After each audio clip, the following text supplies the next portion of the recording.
अस्सलाम वालेकुम व्यूअर्स, कैसे हैं? खैरियत से हैं? आज आपको एक ऐसे मोबाइल ऑप्शन के बारे में बताने जा रहा हूँ जो ऑप्शन आपके मोबाइल में मौजूद है और उसको एक्टिव करने के बाद कैसे आपकी मोबाइल की एप्लीकेशंस, आपका फैमिली डेटा और आपकी मोबाइल बैंकिंग एप्लीकेशन जो है महफूज हो सकती है।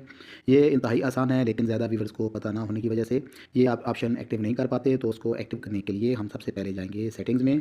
सेटिंग्स में जाने के बाद आपने अपने मोबाइल में सिक्योरिटी वाला ऑप्शन देखना है कि वो कहाँ पर है। सिक्योरिटी वाले ऑप्शन को जब क्लिक करेंगे तो आपके सामने ये कुछ नए ऑप्शन एक्टिव हो जाएंगे, आपके सामने आ जाएंगे। तो इनमें से आपने ढूंढना है प्राइवेसी एंड ऐप इंक्रिप्शन। उस ऑप्शन को आप देखेंगे तो उस पर क्लिक करेंगे। क्लिक करने के बाद ये आपके सामने आ रहा है कि प्लीज़ वेरीफाई योर फिंगरप्रिंट, या नीचे बता रहा है कि यूज़ पासवर्ड। अगर आपके मोबाइल में फिंगरप्रिंट वाला ऑप्शन नहीं है तो आप यूज़ पासवर्ड वाले ऑप्शन पर जाएंगे। अगर फिंगरप्रिंट है तो आप फिंगरप्रिंट से अपने इस मोबाइल को, जैसे आप मोबाइल आपका अनलॉक होता है, यहाँ भी वही फिंगरप्रिंट आपका यूज़ होगा। तो मैंने इसको यूज़ किया, मेरा मोबाइल अनलॉक हुआ और इसके बाद आपके सामने कुछ ऑप्शन सामने आ गए हैं। Disable privacy password, modify privacy